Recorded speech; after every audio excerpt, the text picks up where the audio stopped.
Você provavelmente está cometendo um erro agora mesmo. Um erro simples, tão simples que ninguém percebe, mas ele é o motivo por trás de metade das partidas que você perde. A maioria dos jogadores nunca descobre, fica travado cometendo o mesmo erro partida após partida.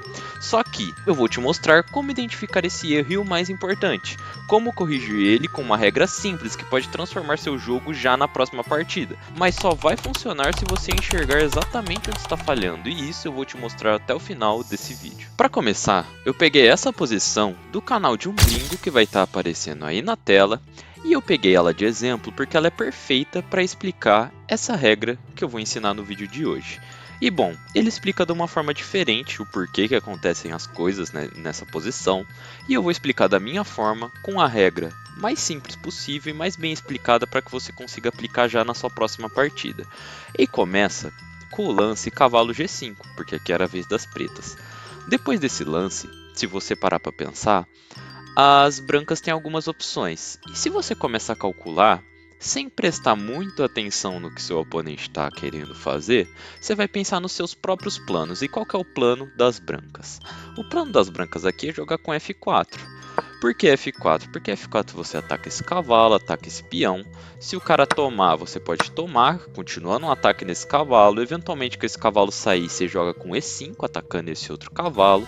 E sua posição parece começar a ter atividade, né? Porque depois que você ataca esse outro cavalo, ele vai ter que sair do ataque. Saindo do ataque, você já tem um bispo muito aberto aqui, uma estrutura de peões muito ativa. Eventualmente, com esse cavalo saindo daqui, você pode pensar em tentar ameaçar checkmate lá no ponto de H7. Não checkmate, né? Mas ataques de checkmate.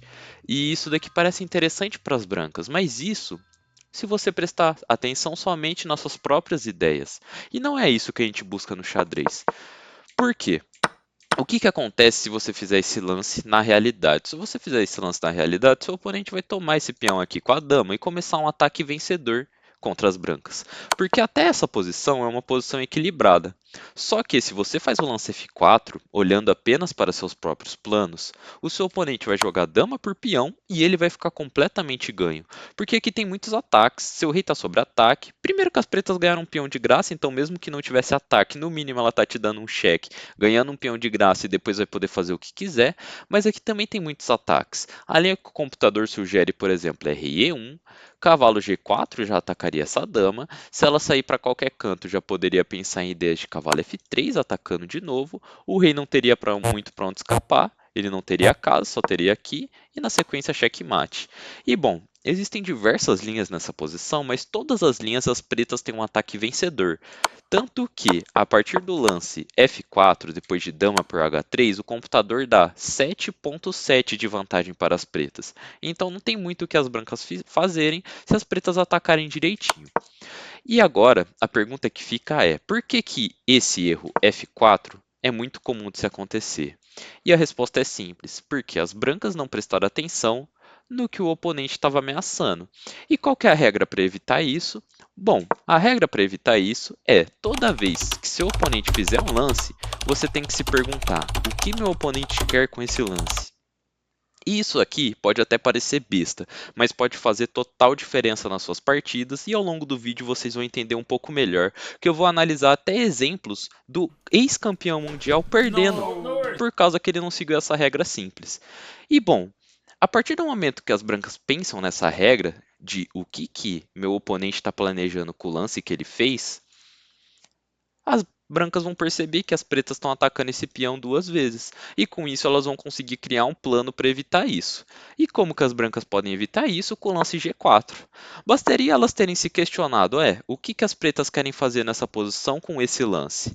Que foi o ataque duplo nesse peão. E aí bastaria fazer G4, que defenderia esse peão com a dama, então o cavalo não poderia tomar, e a dama não pode tomar esse peão, senão o peão toma, e nisso as brancas teriam resolvido 100% dos problemas que elas têm na posição, e seguiria com um jogo equilibrado, e não com um jogo perdido, se ela tivesse olhado apenas para o próprio umbigo com o lance F4. E para você entender um pouco melhor o que eu estou falando, eu vou te mostrar um exemplo do ex-campeão mundial perdendo exatamente porque ele não aplicou essa regra que eu acabei de explicar nesse vídeo. 7 points ahead, playing Mr. Dropstone. You're really playing the Karagan? No worries, no worries. You're good. E se você olhou você vai perceber que ele perdeu de uma forma muito besta. Ele jogou depois de dama H5 o roque, exatamente porque ele não prestou atenção no que o oponente dele queria, que era aplicar esse checkmate. O oponente dele jogou de uma forma bem suja, afinal eles estavam jogando bullet, com pouco tempo. Mas mesmo assim, se você olhar no vídeo, Magnus tinha um tempinho no relógio para ele conseguir olhar e perceber que o oponente dele estava ameaçando esse checkmate depois do lance dama H5. Não exatamente ameaçando o checkmate, estava esperando que o Carlsen fizesse o roque para ele aplicar o checkmate. E bom, o que ele poderia ter feito para evitar isso? Com certeza não é o roque, e aqui as pretas têm muitas opções, mas uma opção mais simples é fazer o grande roque, porque aqui se você quiser jogar com G6, você vai atacar a dama vai fazer esse e você não vai conseguir fazer o roque de qualquer jeito. Então, daria para você pensar em fazer bispo E6, as brancas seguiriam desenvolvendo você também, roque, dama C7, na sequência você faria o grande roque, e sairia desse tema, seguiria com uma partida de roques de alas opostas, uma partida meio difícil de jogar, porque vai ter muitos ataques, muitas táticas, e em bullet isso daqui é muito complicado de jogar, mas seria muito melhor do que levar aquele checkmate que ele levou em pouquíssimos segundos. E para não falar apenas do erro dos outros, eu vou mostrar um exemplo em que eu cometi o mesmo tipo de erro. Toma o bispo, depois toma a torre. Aqui eu vou tomar o cavalo dele. Tô ameaçando tomar o bispo na sequência a torre. Tomei o bispo, vou tomar a torre dele na sequência. É isso. Nó. E para mim me livrar desse tipo de erro, o que eu deveria ter feito? Eu deveria ter prestado atenção no que o meu oponente estava fazendo, mesmo com esse tanto de peça a mais, porque ele ainda tem ameaças. O que ele fez? Ele jogou esse lance, e aqui ao invés de ter tomado o cavalo, que foi o que eu fiz, a partida seguiu com dama por H6, dama por bispo, o rei saiu, eu tomei a torre e ele me deu checkmate, igual vocês viram no vídeo que eu deixei passando aí na tela. Ao invés de fazer isso, eu deveria ter prestado atenção que ele estava ameaçando esse lance e já me prevenido com o lance H6, bloqueando o avanço, atacando a dama e na sequência tomando esse cavalo. Eu não precisaria deixar de tomar o cavalo, era só tomar depois. Primeiro prestar atenção no que ele estava fazendo e evitar, e depois tomar o cavalo. Recapitulando um pouco para quem está meio perdido, a regra especial que eu ensinei nesse vídeo aqui para que você evite 50% dos erros que você comete nas suas partidas é prestar atenção na ameaça do seu oponente. Então, basicamente, toda vez que seu oponente fizer um lance, você vai ter que se questionar o que ele está planejando com esse lance. E por mais que essa regra pareça besta, ela vai fazer total diferença nas suas partidas. E bom, se você assistiu o vídeo até aqui, provavelmente você gostou dele, então tudo que eu peço é que você deixe um like, e caso queira acompanhar outros conteúdos de xadrez desse mesmo estilo, se inscreve aí no canal, e caso possível, caso você tenha a opção para você, clica no botão de hypar o vídeo para apoiar o canal e para continuar trazendo conteúdos de valor como esse. E para você não perder seu tempo procurando vídeos infinitamente pelo YouTube, acabar não achando e indo para o YouTube Shorts, fica aqui minha sugestão. Nesse vídeo eu vou estar te mostrando 3 partidas que por mais que sejam simples, elas vão mudar completamente sua visão do xadrez.